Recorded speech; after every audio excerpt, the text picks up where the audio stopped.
The following podcast is a part of RadioMisfits.com.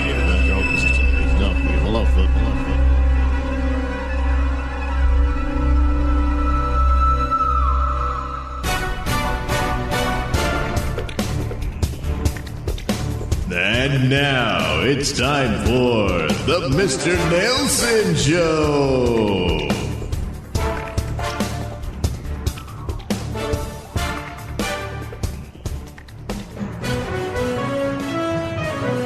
This is a Nailsin News Bulletin. Funeral worker burgled home of Deadman for sex doll. Hello, I'm Mr. Nailsin. A funeral home worker responsible for transporting dead bodies in a Nebraska county is suspected of having an intimate encounter with a life-sized sex doll he found in the apartment of a deceased person.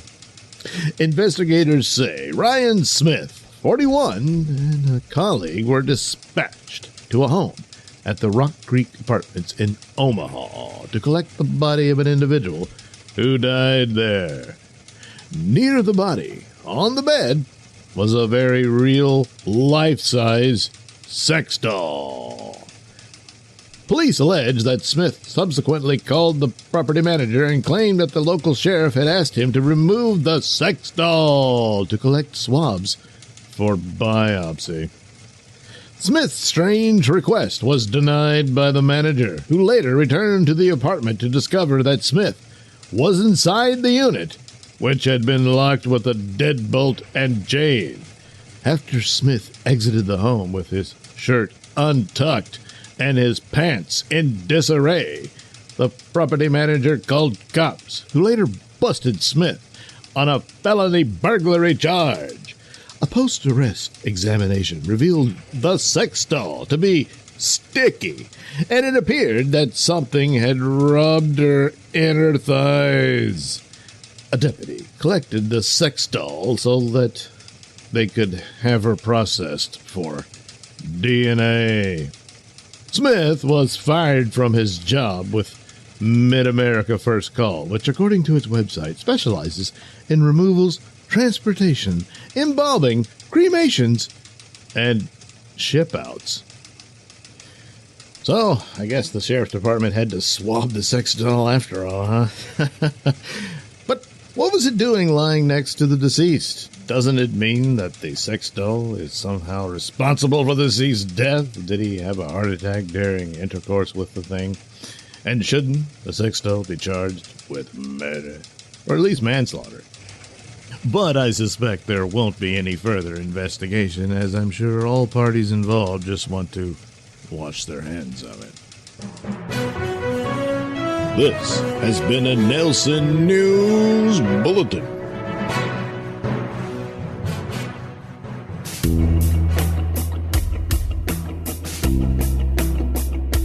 You're listening to the Mr. Nailsin Show here on RadioMisfits.com.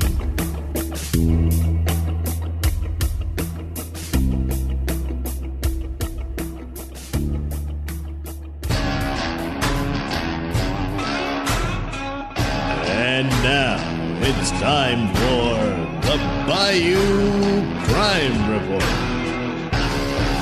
Nurse survives plastic fork attack by Louisiana hospital patient. Hey, I'm Red Neckerton. So anyway, this nurse survived this attempted fork stabbing by an extremely combative and aggressive patient.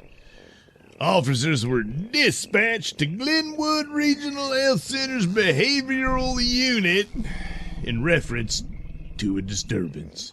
Upon arrival at the West Monroe facility, hospital staff told cops that Madison Bingham, 19, had been extremely combative and aggressive towards staff and made numerous threats.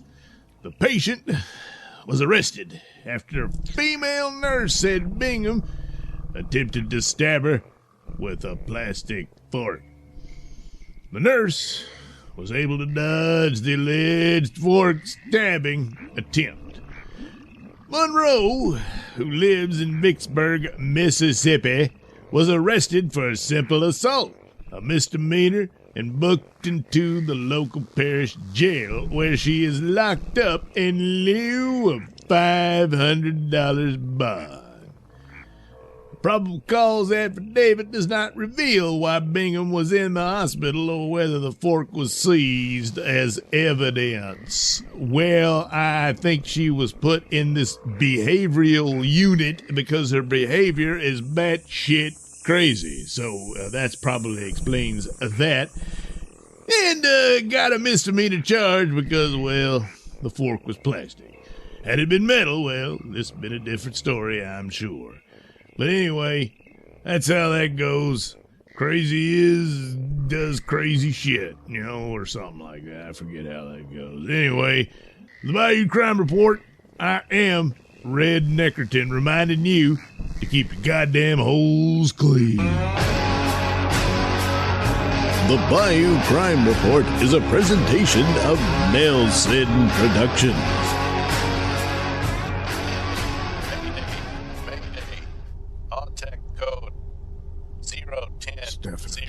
Definitely. Miss Nate, you startled me a bit. Hildebridge. Sam, go ahead. Sarah, listen, we've got another swarm on our hands. Another swarm? But how? Well, I'll explain it when I get up there, but in the meantime, they're contained for the moment, but of course they're going to eat their way out of there, so we're going to need the ship to turn back into the storm in the hopes that it'll clean them off like it did the last one. Back into the storm, boy? No, absolutely not.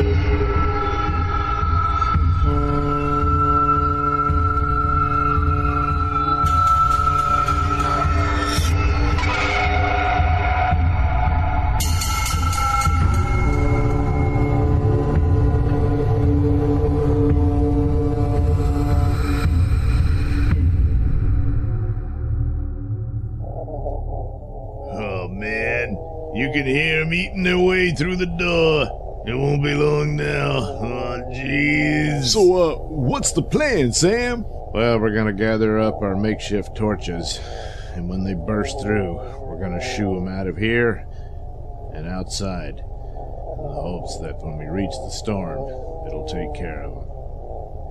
In the hopes that it'll take care of them. Yeah, you know what they say about hope? It's not a strategy. Well, okay, Edgar. What's your plan? Hey, look, I'm just saying, it's got to be said and considered. Look, I'm under stress, so when I'm under stress, I bitch about things, all right? Damn, you must be under stress 24/7, because bitching's all you ever do. Shut up, god damn it. Yeah, well, listen up. With your arms taped up and your jackets on, you got some amount of protection. But you just gotta remember to keep those bugs as distant from you as possible, because if they manage to bite you, you're gonna end up impregnated with their maggots like Balluna. Holy shit, this just gets better all the time. Plus, I can't go with you, Sam. What? Why not? I gotta stay behind with Mac here. He's burning up with a fever, and, well, I'm doing what I can, but I don't think it's gonna be long before he's sprouting maggots, too. Oh, man, what the hell? Even if we're successful getting rid of this batch of bugs, we gotta do it all over again. Shit. Well, wait a minute. I mean, he and Balluna were attacked by the bugs at relatively the same time. I mean, why hasn't he, sprouted maggots at the same time she did? I don't know, Sam.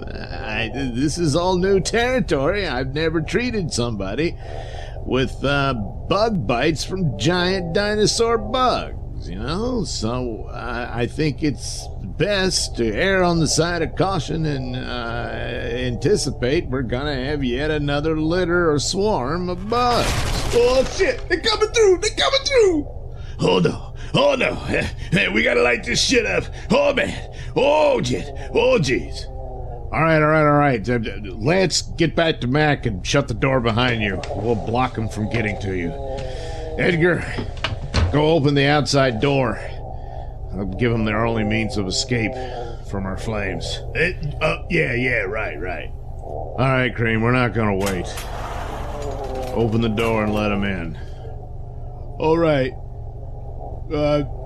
Get ready, 'cause here goes. Holy shit, they're bigger than I remember. Get in their face! Get right in their face! Hit them with it! Hit them! Don't let them get above you! Edgar, don't let him get up there! What the oh, God. Push!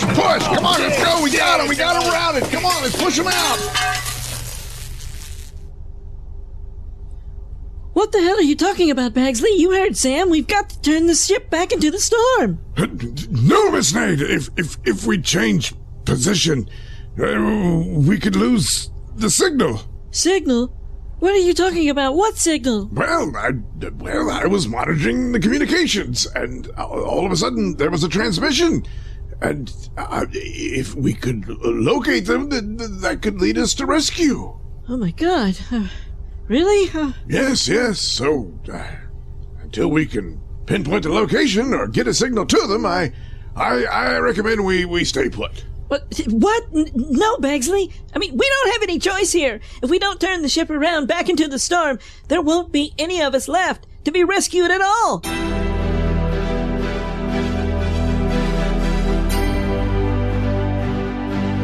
You have been listening to The Cruise, written, performed, and produced by me, Douglas Nailsin. Any and all music is courtesy of Kevin MacLeod and other public domain and copyright-free sources.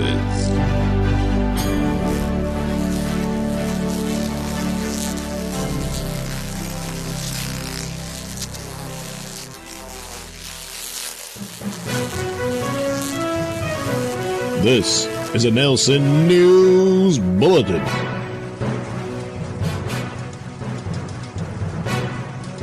Man sought sex from a hooker for himself and his horse. Hello, I'm Mr. Nailsin. A Washington man sought to hire a prostitute for himself and his miniature horse. Jad Shipman, 48, was arrested following a vice probe involving TNA Board, an online site advertising sex and escort services. Shipman resides in Longview, a city 40 miles north of Vancouver. As alleged in a probable cause affidavit, Shipman, using the screen named the Malamute, offered to pay $440 to a forum user named Diane to have actual contact with him and his miniature horse. Diane provided police with copies of explicit messages sent to her by Shipman, who allegedly wrote that he wanted to watch a gal eat out the horse that he had while sitting on his male member. While trying to entice a potential paid companion, Shipman acknowledged the difficulty in arranging such a threesome. Last two gals I asked said it was noticeably outside their comfort zone, he wrote. When confronted by police, Shipman reportedly admitted to being TNA Board user the Malamute and soliciting Diane to eat out or lick one of his miniature horse's private parts. He selected Diane, Shipman told cops, because she posted in the board's fetish section, and he hoped that she would be more agreeable to having sexual contact with him and his miniature horse. During questioning, Shipman admitted to having prior sexual contact with animals.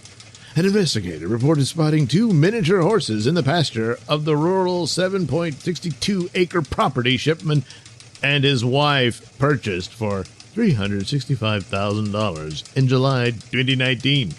A judge released Shipman on $1,000 bail and ordered him to have no contact with animals. While the prosecuting attorney has declined to file felony charges against Shipman in Superior Court, his case has been referred to the lower district court for lesser charges. Oh, well, he probably thinks, hey, this is a classic example of good help is hard to find, because all the prostitutes he approached said nay. This has been a Nailsin News Bulletin. Did a grieving mother inadvertently invite an evil presence into her home in a desperate attempt to reunite with her deceased child? Perhaps, but maybe not. The Mabel family lived in a quiet suburb of Salina, Texas, about an hour north of Dallas. Olivia Mabel, her husband Travis, and their son Aiden were a perfect nuclear family until 1990. On March 13th, little Aiden was found dead in a pond, a victim of an accidental drowning. He was just 7 years old. Olivia was overcome with grief and retreated from work, her social life, even her marriage. A year later, Olivia and Travis divorced. Later, on February 27th, 1994, police received a silent 911 call originating from the Mabel house. Arriving at the house, they broke down the door and entered what they initially thought was an abandoned house. The house was a mess, and the air was thick with dust. Searching the house, they found Aiden's bedroom immaculately kept. Olivia was in the room, wearing a nightgown and slippers, clutching a crude stick-figured doll sitting in a rocking chair. She appeared to have been dead for quite some time, months at least. In front of her was a crude altar made up of a trunk covered with a child's bedsheet. On the altar were photos of Aiden, drawings, letters written by Olivia to Aiden, several of Aiden's toys, candles, flowers, and an urn full of ashes, presumably Aiden's. There was also a note written in a foreign language, which turned out to be Sanskrit. In English, it translated to construct or to build. That alone would have been tragic, but then things got weird. Investigators found a note dated February 27th, 1994, the same day the 911 call came in, but months after Olivia died, written in Olivia's handwriting. It read, "My Aiden, I'm sorry. I'm so sorry. I should have never let it get like this. I'm leaving. I will not let you keep me, you vile, evil creature. Mommy's coming for you, Aiden. My sweet Aiden. Mommy loves you." The official statement was that Olivia post-dated her letter, but several of the officers felt a presence in the house, and they sought explanations from paranormal experts. Francesca Santiago, whose uncle was into really dark occult stuff, was one of the first cops on the scene. To her, the altar suggested that Olivia had manifested a tulpa, or thought form. A tulpa is a concept in Buddhism where an object, or being, is created through spiritual or mental discipline alone. Is it possible that Olivia created a tulpa, perhaps in Aiden's image, to keep her company? And did that tulpa turn evil and kill Olivia? In 2005, current owner Christopher Hagen, unable to sell the property, brought in Austin paranormal investigator Drew Navarro, who said of the investigation, "In the hundreds of locations I've studied, I've never felt such an imposing force. I couldn't breathe. My heart was constantly racing. Its energy kept changing, but none of it felt inviting. Whatever is in there, it's extremely possessive and behaves so erratically, like a jealous child throwing a tantrum. As far as I'm concerned, that house and that entire property should be avoided. It needs a serious intervention because I'm not sure what we're dealing with." So, was this a sad, tragic case of a grieving woman driven to madness and ultimately her own demise due to the death of her child? Or did her grief open the door to an evil force that resides in that home to this day? Perhaps, but maybe not. You're listening to the Mr. Nailsin Show here on RadioMisfits.com. Want to watch a scary movie with me? Well, now you can by simply heading over to Nailsin Theater at app.gumroad.com/Nailsin. Oh yes, it's just that simple. Where you can be treated to my poor man Mystery Science Theater treatment of old public domain movies of the sci-fi and horror genre. And speaking of horror, I did this treatment to a horror classic. Yes, Night of the Living Dead, which is, yes, one of the all-time great horror classics, but for some dumb reason, they just didn't complete the normal requirements for copyright status, and so the movie's in the public domain, which leaves it open to assholes like me that can make fun of it, even though it's really good. But I shouldn't do it, but I just can't help myself. No. So with Night of the Living Dead, you've got some people who spend the night in some old farmhouse when suddenly some undead cannibals show up to crash the party.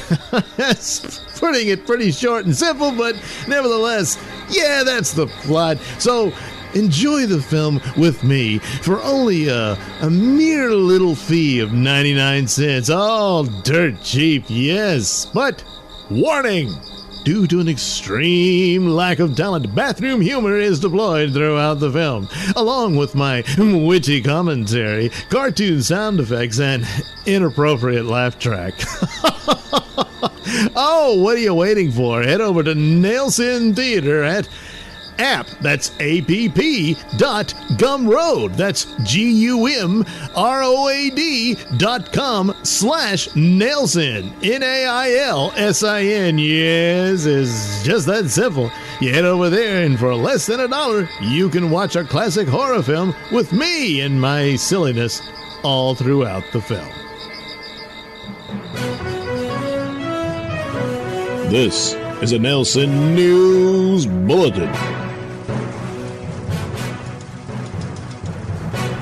Manslaughter case dropped in bondage death.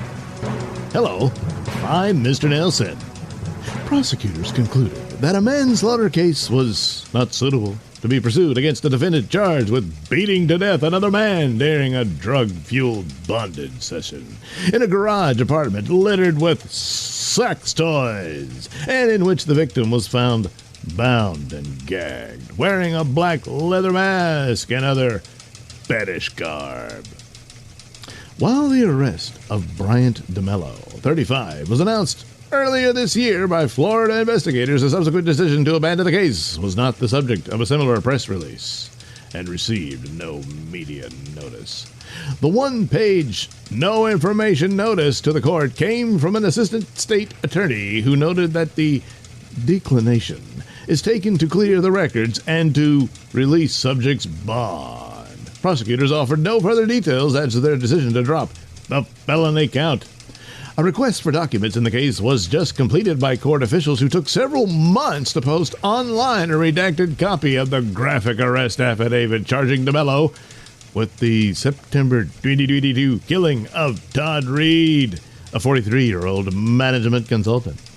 Defending his pummeling of Reed, DeMello was adamant that he acted in self-defense, claiming that he was fearful of being severely injured when Reed clamped down on his penis and would not relax his jaw. Stop biting! Open your fucking mouth! DeMello said he demanded of Reed. DeMello told cops he could not identify the trigger that caused Todd to bite his penis, though he speculated that this could have been influenced or caused by the methamphetamine Todd had consumed rectally just prior to the fellatio on the ottoman. Asked if Reed made any unusual noises prior to the incident, DeMello replied that Reed was making appropriate noises for my dick being in his mouth. The court affidavit describes DeMello as a veteran who retired from the military with PTSD. Despite that diagnosis, DeMello said he feels he has a healthy mindset. Reed, a Canadian who split his time in Florida, was found dead atop a garage bag-covered ottoman inside a residence in Kissimmee, a city 20 miles south of Orlando. The masked Reed was in a bondage harness, leather collar, and wrist restraints. Blood had dipped onto the carpet below, and a large black dildo was resting nearby. A search of Reed's iPhone revealed text messages in which DeMello agreed to sexual favors in return for money. The phone, which had been positioned to record the pair's sexual encounter, contained videos and images showing Reed with a bone-shaped gag in his mouth, while DeMello wore a dog mask, a silver chain with a bone pendant, and a purple and yellow cock ring.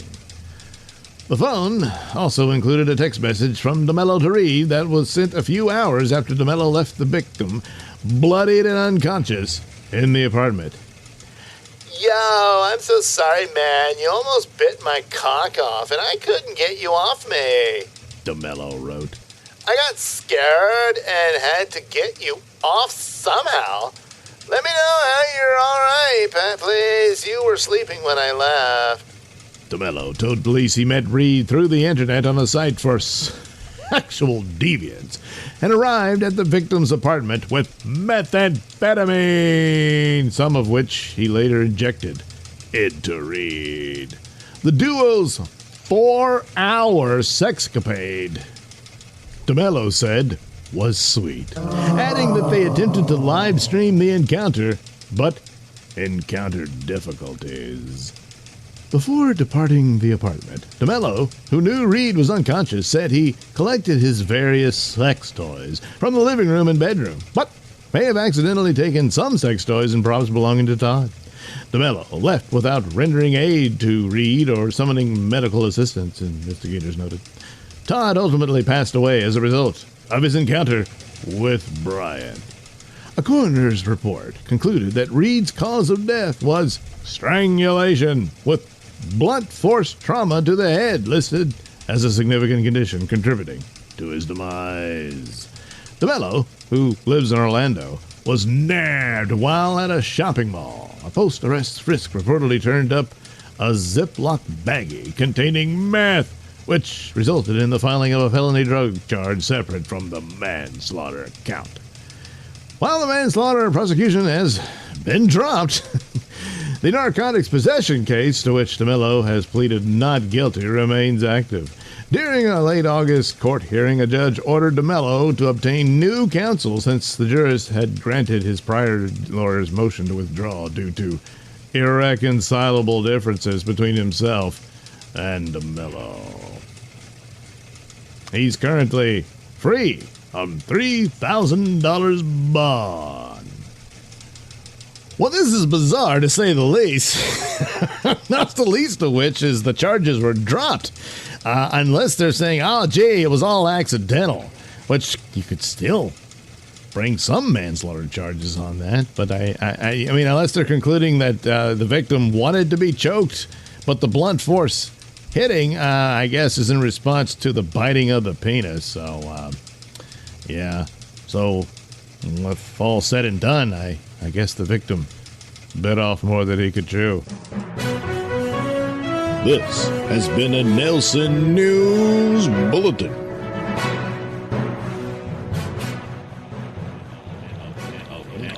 The views and opinions expressed during the Mr. Nailsin show do not necessarily reflect those held by RadioMisfits.com. So, any complaints and or comments should be sent to @Mr. Nailsin on Twitter, where they will be promptly ignored and or blocked.